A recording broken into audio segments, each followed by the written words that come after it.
myself. Thought I was recording a video and I was actually just talking to my phone. Now I'm recording a video. So I'm sitting outside and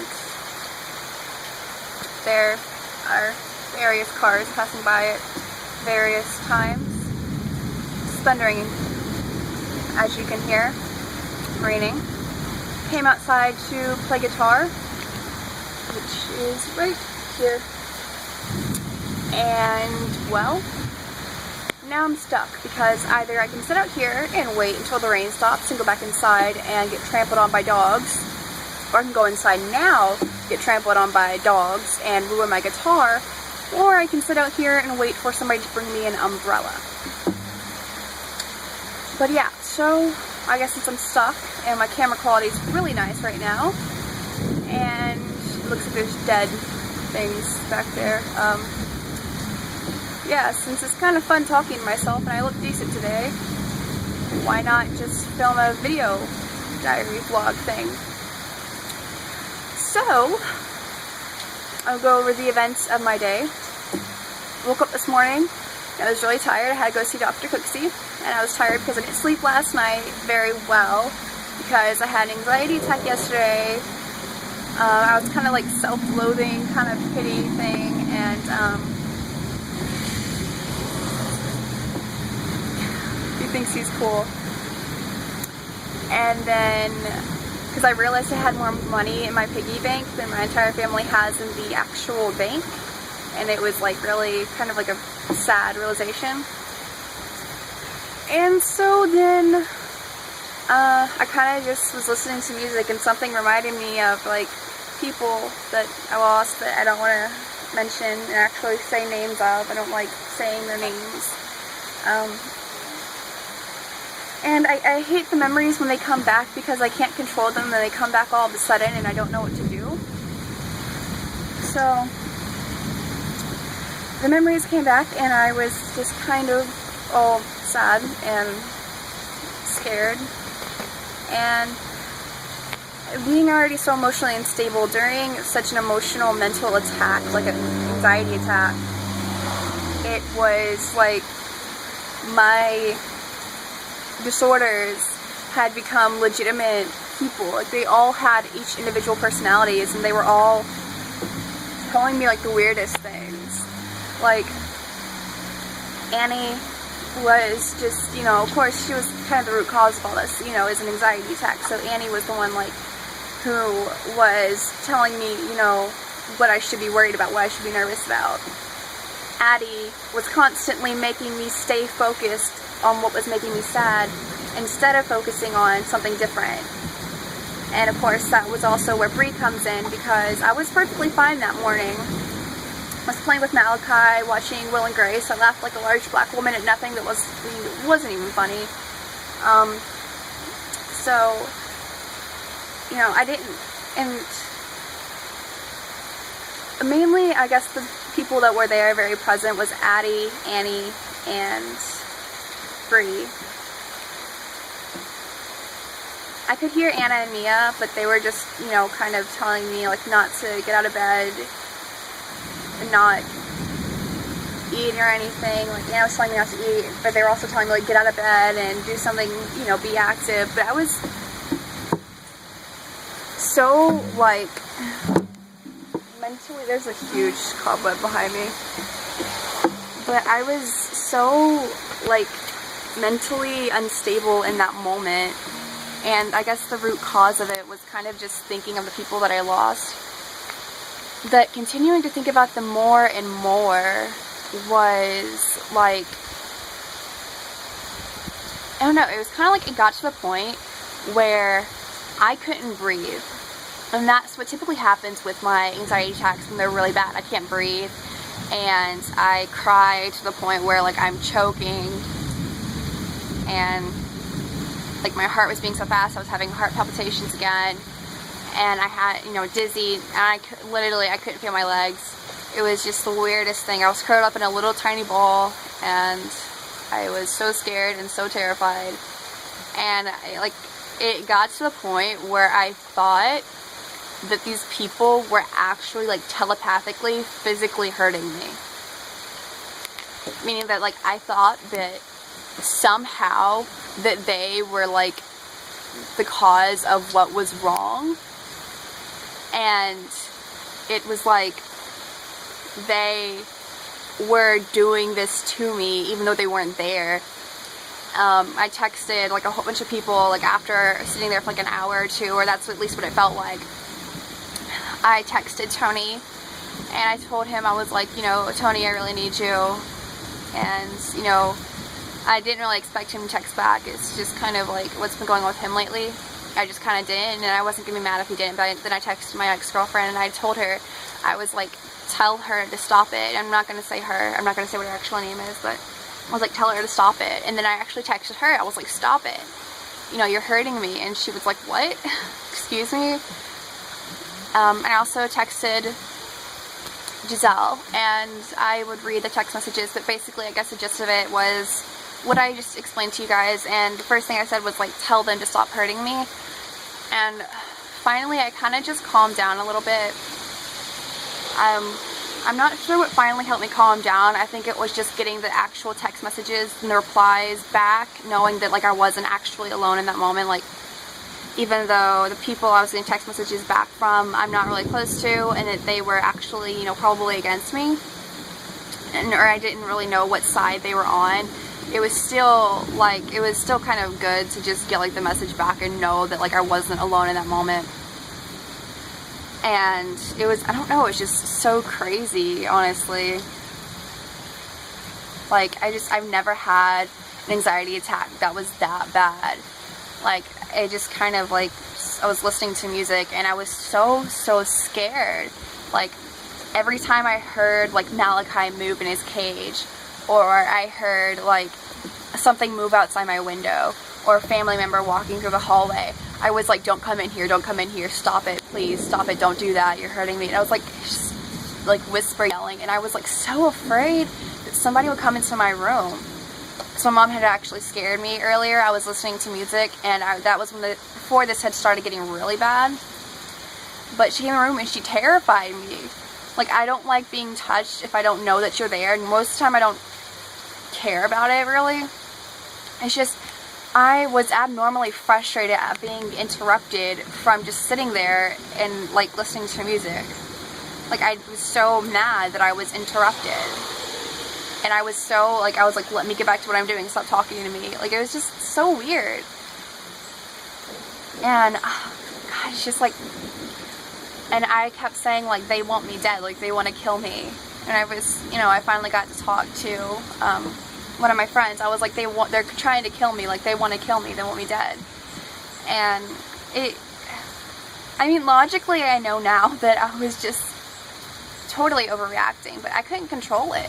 Like, I was trying to say, you know, stop it, like, you know, this isn't true, but then I couldn't. Like, it's like I wasn't me. Like, my personalities, these different disorders are like taking over my own thoughts, and now are controlling what I think, what I do, and what I say. And I'm not going to self-diagnose and say that I'm schizophrenic, but I do have a lot of the symptoms that I have heard of. I don't know all the symptoms, but I don't know. I talked to my doctor today, which is Dr. Cooksey, who I already mentioned, and if the anxiety attacks don't stop, then when I see him again in 2 weeks, we're going to talk about trying to prescribe another medication. Like, I need more pills.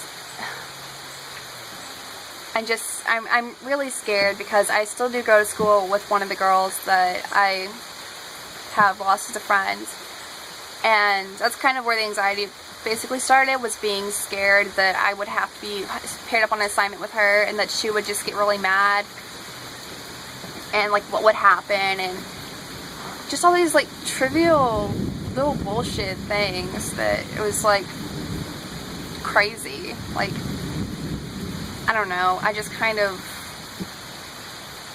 I guess after like a little while, when I could finally breathe again, the friend that I was talking to texted one of the people that I was talking about that I thought was actually hurting me. And we kind of like had this argument at the end of the school year. Basically, if you want to know what I'm talking about, I'll link a description in the down bar below about, I wrote a story about losing all these people and who they are.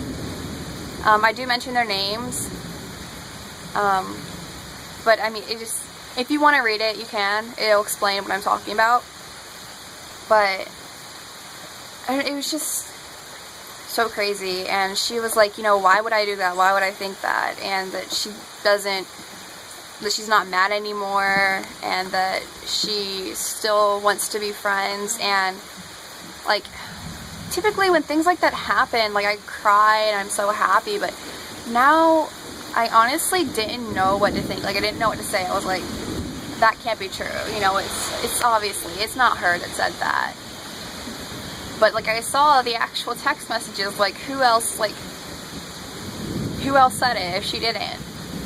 You know, it's not like her little brother or her parents would be impersonating her, because that's just ridiculous, of course. And it was just so weird and so scary. I am going to be going to my elementary school open house today in a few hours. My elementary school was Sugar Hill Elementary. I'm going to be going there and seeing some of my old teachers and stuff. I doubt they'll recognize me, but they'll probably recognize my mom. My brother might come with. And so I'm excited. I'm like excited about that. I don't like children, like little kids, like between the ages of, I don't know, 5 to 9, maybe 4 to 9. I feel like I just don't like kids that age, because I know a lot of them aren't mature. And I'm not saying all of them are, but I just kind of, and that's basically the age of kids at like an elementary school, at a grade school. So I'm just gonna go in, see my teachers, and get out. I'm actually more scared of being judged by kids younger than me than by kids older than me. Because if a little kid says something about me, you know, like I can't like retaliate, and I can't, you know, have some sassy comeback or whatever. You know, I can't like physically attack a little kid. And you know, I try not to like, mind you, I'm not a violent person, but like certain things just kind of gets me, and I really wish they didn't. So if somebody my age says something, or somebody older than me, you know, I can kind of, you know, go back at them.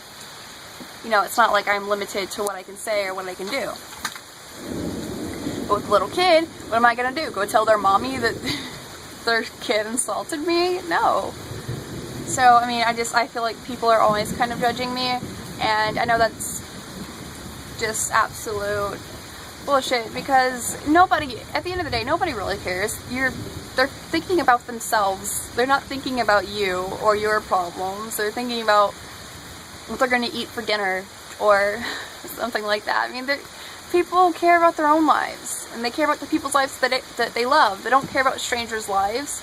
I mean, we as humans, of course, care about each other, and if we see another human being hurt, then, you know, we're going to say something about it. You know, we're going to do something, because that's just how we are as people. We care, and we're nurturing, and we're just going to help. But, I mean, realistically, nobody cares. Nobody's gonna look at you and be like, girl, what are you wearing? Unless there's always gonna be that one person that does that. I admit that I do that sometimes, but, you know, nobody's really gonna come up to you and be like, girl, I mean, if somebody really has something to say to you, it's probably gonna be something nice. Like, I actually get a lot of compliments on how I dress and my hair, which I don't get, because my style is I think it's pretty common. A lot of people dress like me. I guess I'm kind of just like, I try to stay on trend, but at the same time, it's like, I love going to thrift stores and kind of just, I put my own spin on a lot of things, but I don't know, I just, rambling, random rambles. My dog's staring at me. I don't know, I guess just tomorrow I'm going to be going to my open house for my school. I have a schedule problem. I have drama first semester, art second semester, and I want to get the switch because I want to be in the second semester play, musical. It's going to be Alice in Wonderland.